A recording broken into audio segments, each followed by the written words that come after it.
was straight to Sinai, right? To the Red Sea, and then they hopped over Sinai. They scooted on over. They were denied the Holy Land, so then they made this trek, and they didn't even take like the straight path, like the way of Horus, right? Yeah, but the point I'm trying to make is that they didn't go back to Egypt after they split the Red Sea. Is what I'm trying to say. Yeah, okay, but it sounded like you're saying, well, when you go through the Red Sea, it would be like a straight shot to Sinai. I thought you were saying. No, that's not what I was saying. I was saying like I got you. Dividing, yeah. I think my point is just that given current archaeological evidence, I think you have to kind of heavily adjust the story to make it make sense with current archaeological and historical. This is a man? This is knowledge. A leader? Well, Bob, the only way for you to figure that out I'm not sure. Because I don't want to go into that part of the world. Like, you would have to scuba dive in the Red Sea and look for any evidence of leftover chariots or weapons or things like that, and then you have your answer. Supposedly, people have found it, but, I mean, supposedly. I think, well, I just, like, on these matters, I just take the, I kind of accept what the consensus is, but I think there are some reasons to think that it happened. I'm not saying there's literally no evidence. You know, Bob, especially on an adjusted account. We have one of the greatest Egyptologists. I don't heard of him, called Dr. Dahi Hawes, right? Who was actually on Joe Rogan recently, discussing ancient Egypt and stuff like that. Made a lot of covers. He made a lot of controversial things recently. He was asked, like, you think of like the Exodus or in Egypt, because that's also mentioned in the Quran, right? The story, and he said there's zero evidence, right, all of that lies. story happening, right? And they got like a lot. He got a lot. Yeah, I can imagine. America. The last time I looked into this was like 6 months ago, and by looked into it, I don't mean I like You read don't trust or anything, but I they're did all research. lies. He sold out Chicago and he will sell out There America. is some stuff. I mean, like, there's some reasons to think that we're wrong about what kind of evidence we should expect. Like, maybe we shouldn't expect a bunch of like pottery and campsites or whatnot. You know, these are the common things that are brought up. And I'm like, maybe it makes sense. But I'm fine accepting like the old. As far as I know, the overwhelming consensus is that it didn't happen. Like, there are too many things that can't be harmonized. Yeah, but the thing is, the reason why you can't go with the majority of consensus is because, like, they could be wrong. Oh, right. That's not a reason not to go with them. They could be wrong, so you don't go with what they say. Got it. Well, that's never gonna fly. Like, everyone can be wrong. I know they're wrong. Because I believe the Exodus did happen. Yeah, but the reason why I say... You're not helping the case for the Exodus. You should just get over it. Okay, the reason why... I'm going to say why they could be wrong. The reason why I say... Well, I know they're wrong, but the reason why I say the mentioned part that could be is because the general consensus is that the earliest... gospel written is Mark. That's the general consensus. However, I disagree, and the reason why I disagree is from a historical standpoint, where and someone corrected me earlier if I'm saying the name wrong. Fine. Irenaeus or whoever it was, early church Irenaeus. Yeah, who was a disciple of Polycarp, and Polycarp was a disciple of the disciple John. So Irenaeus says that the order of the gospels that were written was first Matthew, then Mark, then Luke, then John. So if Irenaeus is saying this, and he was a disciple of Polycarp, and Polycarp was a disciple of the beloved disciple John, I'm going to believe Irenaeus over the scholarly consensus, because Irenaeus lived... Why do you think the scholar... Wait, hold on, let me finish. Irenaeus lived at a time period and knew from a second-degree separation, so he would know this information, versus the scholars who are like born thousands of years later. So I'm not gonna take their word for it. Because if they're wrong about this, then they got to be wrong about every other thing as well. No, but like, do you not think that the historians or biblical scholars who looked into this, do you not think they took into account what he said? I think they said things. No, but like, so that's fine. But do you at least think that, there's an actual proposed eyewitness? Let's look into what he said. Do you think that's not taken into account? Yes and no. And the reason why I say that is because some people will say that the Gospels were written like 20 or 30 years after the fact. I don't believe that's the case, and the reason why I say this is because since and this is where I may sound like a hypocrite, but they say that actually no, it's not a hypocrite. They say that Mark and Matthew, Luke copied Mark and Matthew, right? And since they say that Mark and Matthew, particularly Mark, was like the earliest one written, well. The Gospel of Luke was commissioned for High Priest Theophilus, and a lot of people overlook this because they read the Gospel and they forget that in the very first sentence, it is addressing High Priest Theophilus. High Priest Theophilus was High Priest. Yes, it does. It says most excellent Theophilus. It doesn't say High Priest. Yes, but they were reading This is very veering away from my point. When they were saying that, they were talking about the high priest because that's the only time you would give someone that kind of acclamation at the time. Yeah, it is. But anyways, we're straying away from the point. Yeah, no, you're straying. My point is like when scholars. So the point I'm trying to say. But let's not because you're like steering away from the point. No, I'm trying to get to my point, but Congress interrupted. No, but I'm trying to get you to interact with my point. But you're not. Because I was trying to finish something that you addressed, so I was trying to finish my statement before, and then you were trying to make another statement. No, but you understand that your statement doesn't relate to my point. This is why we can't have nice things. Okay, so This is supposed to be a response to what I said, and I'm telling you that you're not responding. Okay, so what's the response? I'm saying all of what you just said. It's like what I'm asking is, What's the best thing for super rich? do you not think that critical scholarship took into account things like this particular proposed eyewitness? Yes, such as I did, and that's why I was making my point. I was saying, yeah, they probably did or didn't, and the reason why I said that was because of the fact they probably did or didn't. What does that mean? Okay, some scholars may have looked at it and considered it, and then some didn't. The reason why Do you think that there's a Bible scholar who just completely just didn't care to investigate why this person says this? I would say the ones that say that says, oh no, this is the general consensus, I would say they ignored. And then there's probably some that say, no, he's right. In fact, there is a group that say that because that's why when you get the Bible, that's why they have it as Matthew, Mark, Luke, and John when you open the New Testament. First, let me just. Anyways, the point. Wait, but the point I was trying to make I could was be that wrong about these that. these very same scholars that deal with like the general consensus, they say that Mark was written first. Like I was saying, because of the Gospel of Luke, and before Converse interrupted me, he's saying that it's not the high priest, but I know it's the high priest because there was no other person in history with that name that would have been addressed like that. That's actually wrong. Felix, Festus, a bunch of governors are addressed by that. You also get the equestrian order. You did not understand what I said. I said with that name like that.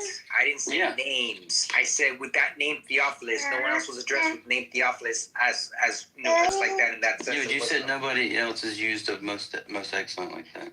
No, I said with that name Theophilus. Whenever you said most excellent Theophilus, right? You said most excellent there means high priest. No, I said they were addressing the high priest like that. That's how they were addressing the high priest. That's how they addressed a bunch of Roman governors. Yeah, I'm aware. And then he started mentioning these names, but I was talking about the name Theophilus itself. There's no other person in history with the name Theophilus that was addressed like that. Because a high priest would be addressed like that. So Theophilus was high priest from 37 to 41 AD. So if Luke is writing to him, so that means that would point Luke to be written between 37 and 41. Since we know that Luke copied Mark and Matthew, that means Mark and Matthew would have to have been written earlier. But the general consensus is that, Mark is written first and it's written around 55 AD. So that's why you can't always go by the general consensus because they could be wrong based on what I'm saying. They could be wrong. So they I know they're wrong. I'm just saying could be to Right. give the benefit of the doubt, but I know they're wrong. Theophilus was a common Greek name, so what is the issue? God! Addressing someone named Theophilus. He also common greeting, often also common sort of epithet, for lack of a better term, most excellent. Right. And we do have more Theophiluses around with that too, because we have Theophilus of Antioch. We have Theophilus in the Egyptian papyruses from. Carlito seems to be wrong a lot. What's going on, bro? No, I'm not wrong. I'm not wrong. They're speaking there what they think because they're trying to go with the general consensus.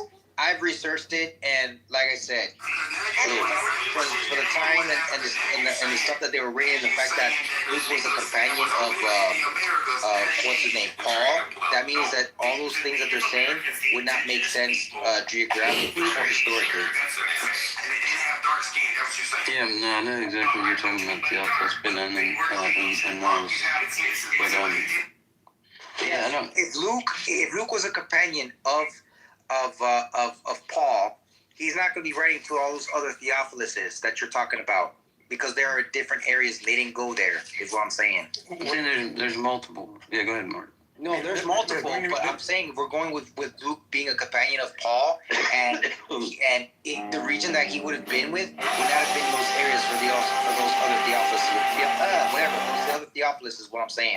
Well, first of all, I mean, there were Theophiluses probably all over the Hellenistic world. And second of all, we don't know that the author of Luke was writing, in modern day Israel or Palestine for an audience of people who were there. Like he could have just, he could have been in Greece. He could have been, in some Greek-speaking diaspora part of, Rome. He could have been in Alexandria. There were lots of places. You were facing 91 criminal charges. Oh, No, I'm cross-referencing something. Hold on. yeah, you cross-reference, bro. He was clearly writing about events that took place in Judea, but that doesn't mean that he was doing it. He himself was doing it.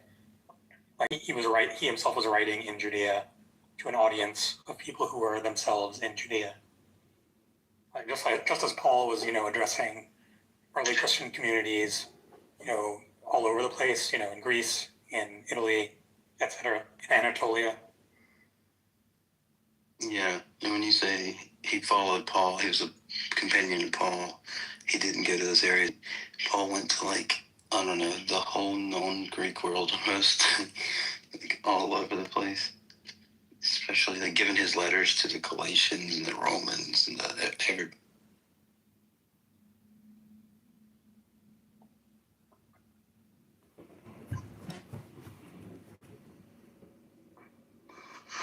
Okay, that's what I was looking up. I was confirming where Paul had traveled to. But based on the stuff of what I was saying, I don't see any of the places where you said that you mentioned for the Theophilus stuff. So Antioch, I mentioned. What do you mean? It was a common name. There were random people named Theophilus in all of these places, just because there were lots of Greeks and all Greeks or Greek-speaking people in all those places, and Greeks and Greek-speaking people have common Greek names. Yeah, but I don't think you address every person you meet with most excellent. You address that with someone with power and authority. But right, so it wasn't just a totally random person. It was probably. Sorry, 1 second. I'm muting for the sake of Bob. Give me 1 second. Okay, yeah. I mean, there was probably an extremely well-off, possible official named Theophilus. He was addressing that guy. It's like being surprised if I call someone, most excellent John. There's probably a John who's a wealthy, benefactor of my writing, or is some sort of prestigious judge or academic or politician or something. It's totally normal for there to be, a wealthy benefactor who had a Greek-speaking name. That's all I know. Great deal about it. A lot of it today. Yeah, there will be opinions where we differ. Oh man, I gotta fucking make fun of this motherfucker. You were facing.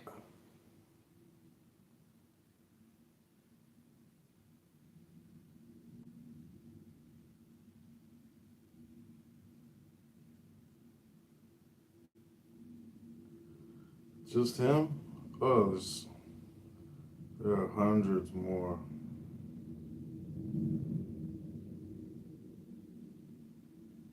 Did you, Mark, or anyone watch the documentary Just him? There that are was done hundreds by more that need Michael to go Jones from join Inspiring him. Philosophy related to the Exodus? And what did you guys think of it? Or I didn't watch it yet. Oh, wait. You're talking about the Rediscover, Exodus Rediscovered? Yeah, that one's not up anymore. Because a friend of mine who's an Egyptologist he's a Christian, right? And he says there's tons of evidence for the Exodus, right? But Inspiring Philosophy based his fundamentalist off of the Look at Elon. early date of the Exodus. Elon And provides so all the Falk goes through content. it in his review and does like a scathing review, like literally chuckling at Inspiring Philosophy. And then Inspiring Philosophy, like instead of getting mad, he Elon goes like, provides the best content I on researched what he X. said, and looks like he's right. Yeah, I'm gonna delete the whole thing and try to start a new one. So, and now they're That's friends. pretty cool. That's good. Yeah. That's honest. That's pretty dope. Yeah. Yeah. It was big of him to take it that way, I guess. Like the thing that pisses me off a lot with public speaking is when people start. You've read about this kind of stuff a lot. What is the motivation to take the view that Carlitos is proposing? Elon is. About Because there's usually a reason. It's not just like, oh, critical scholarship with me here. which one, about the Exodus or about Luke or what? Well, basically the whole shebang. Just this like mode of interpreting scripture. Well, the stuff he doesn't care. Irenaeus said this, Yeah. so I'm gonna ignore this knowledge. Like, oh, you know, that kind of stuff doesn't seem to come out of thin air. Well, so the one thing is like Irenaeus, whenever I think that might be one of his works that is preserved partially in Papias, but I have to it's in the Papias. I think it's but if it is, scholars sometimes, especially critical scholars, see Papias as dubious. A lot of his writings, but they don't discount it could be true, true. But the issue is that they put less like authority And then you had a bunch of people melting down. this Like, kind oh of my like god, writing, this guy the looks patristics, cool. And you're like, So they do consider it, like you were saying. It's just yeah, they put let's less weight splash on down the again. The actual starship itself. that's So true that's of a lot pretty of cool. different things. But the booster did make Right, it back. but I assume there are reasons for why they do that. Like, it's not just like, oh, we don't care about this stuff. Boost tries was successful, so that's good. Like, hey, he writes in simpler Greek or blah blah blah, and that should make you think that it was written, sooner rather than later, and Yeah, I mean, well, if it's the one that you preserved, I think in Papias' writings, they want to say that he's got some other mistakes in his work where he's recounting something, and so then they say like he's less likely to be reliable. Right. And then there's some other issue with him that like it's something weird that he mentions that seems really odd, but I forget what it is. But that's actually something that I think that's going to be like a double-edged sword with him, because if you read, like, I think it's Herodotus, who's like, it's either Thucydides or Herodotus. It's like considered like the father of ancient history. He writes about all kind of insane things, like ants the size of dogs and like all kind of stuff like that. So some of those things I think are. Well, what I'm asking in long form, I guess, is, are these particular interpretations and these particular hermeneutics, are they part of some sort of narrative, like established narrative? Like, in order to get to point X, we need to interpret it like such and such. Well, about the high priest specifically. Yeah, about all of that, all of these facts that seem to be like taking the very fringe position and all of these interpretations. Yeah. Well, yeah. I mean, I think that we basically with the like New Testament stuff, it's like we have our Bible today in a specific order because I'm not Mexican. Don't even go there. it came down to us, and we have like evidence from the early church that taught us the ordering and blah blah blah. And so then it's like we want to preserve that. So there's some motivation there. And then with the high priest thing as well, like it's like we do have the guy Theophilus Ben Ananias, which is one of the most popular candidates for who Theophilus is there. I was just saying that is not the only one. I could have been any of these guys, but I think I get your. Yeah, sure, but Hello, I have a question for you when you are finished talking forever. Let's give you a timeout, bro. Sorry. Yeah. I don't know if that answered your question, Bob. But Basically did. okay. But yeah, I think there's actually a decent amount of evidence for the Exodus and. No, you and I have spoken about this before. Yeah, I remember. Yeah. But I was gonna say that even if you don't think that there was an Exodus, like it sounds like definitely I think that the authors were Semitic peoples who lived in probably in Egypt and later lived in Israel. And if you look at a ton of like even the terms they use, they're like Egyptian terms that by their time wouldn't have been. Are you friends with Jeffrey? How about this? And names of places too that would have been named something different during their time. They used the old names and stuff. And there's different features of the Ark of the Covenant. It has like certain common things and ritual furniture and stuff like that. So, I was gonna say, what happened was my phone died. That's why I left momentarily. But what I was trying to say was, Luke didn't meet Paul till like around the year 50s. So that's when he started traveling with Paul. So that means that the only candidate prior to the 50 would have been that high priest Theophilus that reigned. I mean, presumably he was writing long after that, and again. No, I know he was, but he was also writing before he met Paul. So maybe that's why Paul wanted him to go with him on his journey because he knew a lot already. Okay, I don't know what you think he was writing before the Gospel of Luke, but regardless, the fact that there was a high priest at some point named Theophilus who may have died by the time the Gospel of Luke was finished. I mean, it's compatible with everything else I was saying. It's just that he was probably funded by some other Greek-speaking patron named Theophilus who had converted to Christianity. Yeah, and if give me.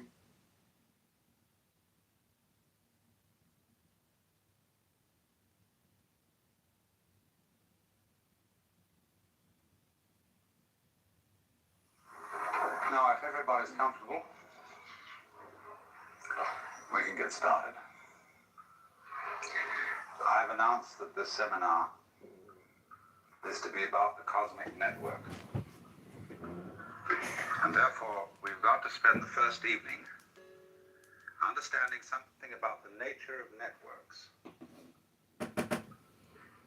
Because in order to get the principle of a network across, I have to convey to you an idea which is extremely simple, but which is difficult to grasp only because we're not used to it. We are used to thinking as Westerners as having a certain kind of language and therefore a certain kind of logic that goes with it. We're used to thinking of the world in terms of the game of billiards.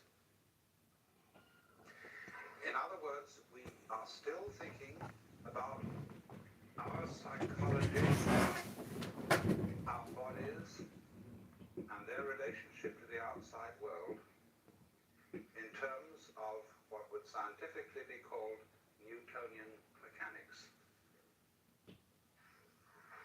The blind Webster, it is not necessary to understand.